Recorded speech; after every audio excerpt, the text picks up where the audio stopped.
दोस्तों, कैसे हैं आप सब? आशा करते हैं बहुत अच्छे होंगे। दोस्तों, इस यूट्यूब परिवार के साथ मिलकर हमारी टीम लगातार भारत की जातियाँ, उनकी उत्पत्ति, उनके वंशज और इतिहास के सुनहरे पन्नों में उस जाति के बारे में क्या लिखा है, इन सभी मुद्दों पर आपके साथ प्रतिदिन डिस्कस कर रहे हैं।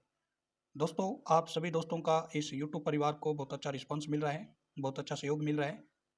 आशा करते हैं कि इसी प्रकार का सहयोग आप सदा इस यूट्यूब परिवार के प्रति बनाए रखेंगे।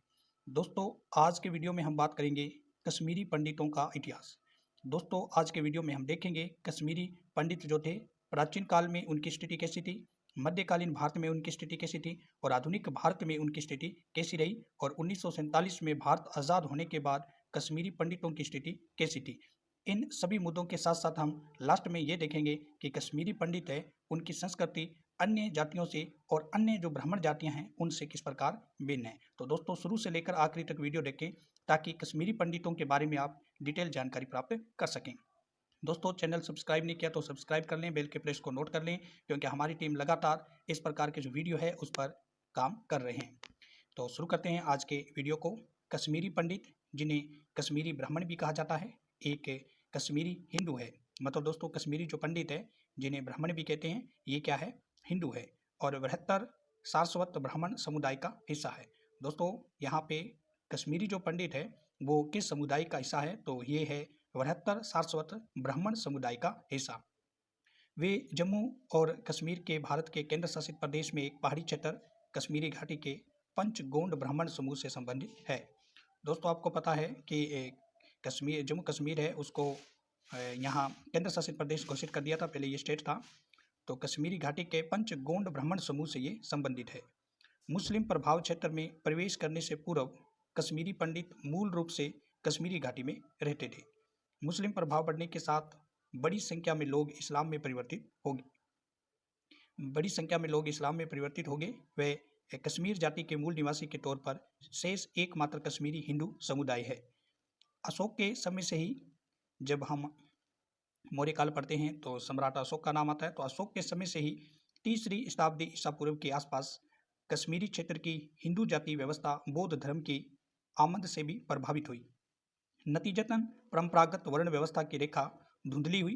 ब्राह्मणों को अपवाद छोड़कर, जो कि इस परिवर्तनों से अलग बने रहे, आरंभिक कश्मीरी समाज की एक और उल्लेखनीय विशेषता यह थी कि उस समय के अन्य समुदायों में महिलाओं की स्थिति की तुलना में उन्हें उच्च सम्मान प्राप्त था। कई ऐतिहासिक संघर्षों का साक्षी उत्तरी भारत 8वीं शताब्दी से ही तुर्कों और अरबों के हमलों के साए में बना रहा। हालांकि उन्होंने आमतौर पर दूसरी आसान जगहों के बदले पहाड़ से घिरे कश्मीरी घाटी को नज़रअंदाज कर दिया। 14वीं सदी से पहले तक घाटी में मुस्लिम शासन स्थापित नहीं हुआ था। आखिरकार जब ये स्थापित हुआ तो ऐसा नहीं कि केवल बाहरी आक्रमण के परिणाम स्वरूप हुआ, बल्कि स्थानीय आंतरिक समस्याओं के कारण हुआ, जिसमें हिंदू लोहार राजवंश के कमजोर शासन और भ्रष्टाचार की प्रमुख भूमिका थी। जुलजू, जो शायद तुर्किस्तान का एक मंगोल था, जिसने 1320 ईस्वी में तबाही मचाई जब उसने कश्मीरी घाटी के कई इलाकों को जीतने वाली सेना की कमान संभाली। हालांकि जुलजू शायद मुसलमान नहीं था। कश्मीर के 7वें मुस्लिम शासक सुल्तान सिकंदर बुतकिशन की गतिविधियां भी इस क्षेत्र के लिए महत्वपूर्ण थी। सुल्तान को एक मूर्ति भंजक के रूप में निर्दिष्ट किया गया, क्योंकि उसने कई गैर मुस्लिम धार्मिक प्रतीकों को ध्वस्त किया और आबादी को धर्म परिवर्तन या पलायन करने के लिए मजबूर किया। पारंपरिक धर्मों के बहुत से अनुयायी जो इस्लाम में परिवर्तित न हुए, भारत के अन्य हिस्सों में चले गए। प्रवासियों में कुछ पंडित शामिल थे। हालांकि संभव है कि इस समुदाय के कुछ लोग नए शासकों से बचने के साथ ही आर्थिक कारणों से भी विस्थापित हुए हो। ब्राह्मणों को उस समय सामान्यतः शासकों द्वारा अन्य क्षेत्रों में भूमि की पेशकश की जा रही थी, जिससे कि समुदाय के परंपरागत उच्च साक्षरता और व्यवहार ज्ञान का उपयोग किया जा सके। ब्राह्मणों को उस समय सामान्यतः शासकों द्वारा अन्य क्षेत्रों में भूमि की पेशकश की जा रही थी, जिससे कि समुदाय के परंपरागत उच्च साक्षरता और व्यवहार ज्ञान का उपयोग किया जा सके। साथ ही संधिबद्धता द्वारा उन्हें भी वैधता भी प्राप्त हो सके। जनसंख्या और धर्म दोनों में परिवर्तन का परिणाम ये हुआ कि कश्मीर घाटी मुख्य रूप से मुस्लिम क्षेत्र बन गया। बुतकिशन का उत्तराधिकारी कट्टर मुस्लिम जैन उल अबिदीन हिंदुओं के प्रति सहिष्णु था। उसने उन सभी को हिंदू धर्म में पुनर्वापसी की मंजूरी दी, जिनको मुस्लिम धर्म में परिवर्तन के लिए विवश किया गया था। साथ ही वह मंदिरों के जीर्णोद्धार में भी प्रवृत्त हुआ। उसने इन पंडितों की शिक्षा का सम्मान किया जिनके लिए उसने भूमि दी, और साथ ही उन लोगों को प्रोत्साहित किया जिन्हें वापस लौटने के लिए छोड़ दिया गया था। उसने एक योगा यंत्र को संचालित किया और ब्राह्मण और बौद्ध दोनों को उसके निकटतम सलाहकार थे। विकासशील समाज का अध्ययन पीठ के पूर्व निदेशक डॉक्टर एल सेठ ने 1947 में आज़ादी के तुरंत बाद भारतीय समाजों जिसने मध्य वर्ग गठित किया जो पारंपरिक रूप से शहरी और पेशेवर थे, जैसे डॉक्टर, वकील, शिक्षक, इंजीनियर आदि को सूचीबद्ध किया। इस सूची में कश्मीरी पंडित, गुजरात के नागर ब्राह्मण, दक्षिण भारतीय ब्राह्मण, पंजाब खत्री और उत्तरी भारत से कायस्थ, महाराष्ट्र से चित्तपावन और चंद्रसेनिया कायस्थ और प्रभु, प्रवासी और भद्र लोक, बंगाली, पारसी और मुस्लिम तथा ईसाई समुदाय के उच्च वर्गीय शामिल थे।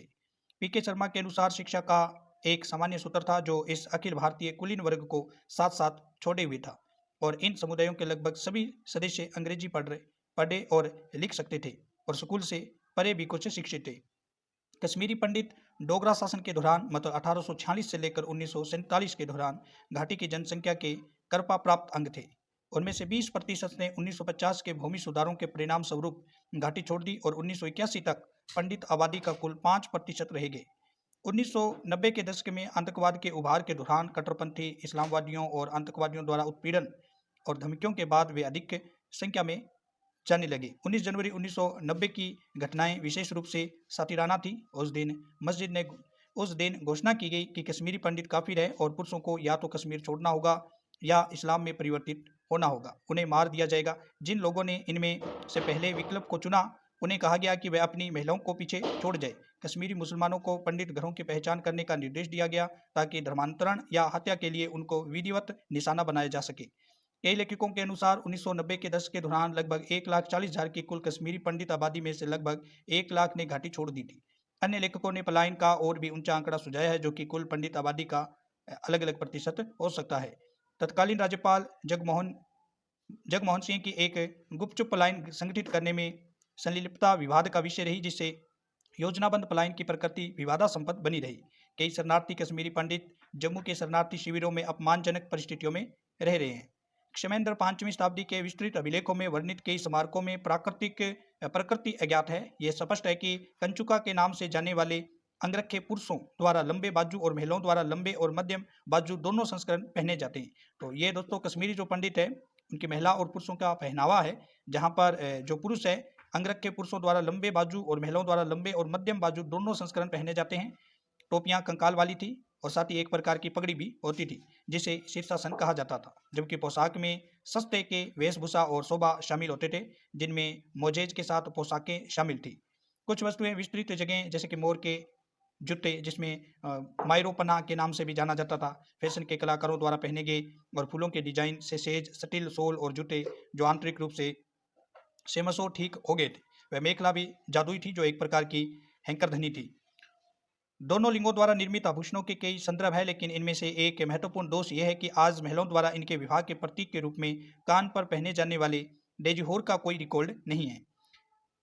काव ने अनुमान लगाया है कि आभूषणों की ये वस्तु उस समय अनुभव में नहीं रही होगी। ग्रंथों में लिंगों द्वारा सौंदर्य प्रसाधनों के उपयोग और महिलाओं द्वारा विस्तृत हेयर स्टाइल के ट्रिकों का भी उल्लेख किया गया है। पुरुष भी स्टाइल्स व्यवस्था में अपना सकते थे और अपने बालों में फूल लगा सकते थे अगर उनके पास ऐसा करने के लिए वित्तीय साधन हो। हंजा गायन का एक प्राचीन पारंपरिक रूप है जो कि पंडित अपने त्योहारों पर मानते हैं। हंजा गायन ऐसी अनोखी बात है कि इसमें मौजूद प्राचीन विशेषताओं से पता चलता है कि ये रहस्यमयी लोक गायन सबसे पुराना है। पंडितों में मटन और मछली सहित मांस खाने की परंपरा है, लेकिन वे गोमांस और सुअर जैसे मटन और मछली खाने के विरुद्ध है। शास्त्रों द्वारा निर्धारित प्रतिबंधों का पालन करते हैं। फ्रेडरिक जे स्विंस का कहना है कि कुछ रिपोर्टों के अनुसार मैथ्यू पंडित भी अपने आहार के विवरण के अनुसार मछली का सेवन करते हैं। कश्मीर में क्या है कश्मीरी पंडितों का इतिहास। कश्मीरी पंडितों को कश्मीरी ब्राह्मण के तौर पर भी जाना जाता है, जो कश्मीरी हिंदुओं का एक ग्रुप है जो मुख्य तौर पर सारस्वत ब्राह्मण थे। मुख्य तौर पर कश्मीरी घाटी के 5वां गुंडा ब्राह्मण से ताल्लुक रखते थे। मध्यकाल में इस्लाम आने के बाद उन्हें लोगों ने जमकर धर्म भी बदला। वैसे 3री सदी में यहाँ के हिंदुओं ने बड़े पैमाने पर बौद्ध धर्म भी स्वीकार कर लिया था। 8वीं सदी के आसपास कश्मीर में तुर्किक और अरब हमले बढ़ गए, लेकिन उन्हें पर्वतों से घिरी कश्मीरी वैली को अनदेखा किया क्योंकि वहां जाना उन्हें थोड़ा मुश्किल लगा। लेकिन 14वीं सदी तक कश्मीरी घाटी में भी मुस्लिम शासन स्थापित हो गया और इसकी कई वजह थी, जिसमें बार-बार हमले, भितरघात आदि शामिल थे। शासक भी कमज़ोर थे, खुद ब्राह्मण लोहार हिंदू राजवंश से खुश नहीं थे। तो दोस्तों, आज हमने जो कश्मीरी पंडित है उनका जो इतिहास है मध्यकाल और प्रारंभिक काल और 1947 के बाद किस तरह से रहता है और उनकी कल्चर कैसी रहती है, ये आपके सामने एक छोटा सा वीडियो अपलोड किया है। आप सभी दोस्तों का इस यूट्यूब परिवार को बहुत अच्छा रिस्पांस मिल रहा है और बहुत अच्छा सहयोग आप कर रहे हैं। आशा करते हैं इसी प्रकार का सहयोग आप इस यूट्यूब परिवार के प्रति सदा बनाए रखेंगे। तो दोस्तों, हमारी जो हम जो वर्क कर रहे हैं, टीम जो वर्क कर रही है वो भी लगातार करती रहेगी और भारत की जो भी जातियाँ हैं, जो भी उनके कल्चर्स हैं, जो भी इतिहास के सुनहरे पन्नों में उस जाति के बारे में जो भी ज्ञान लिखा हुआ है, वो ज्ञान सब आपके सामने यूट्यूब पर अपलोड होता रहेगा। थैंक यू दोस्तों, कल मिलेंगे न्यू वीडियो के साथ।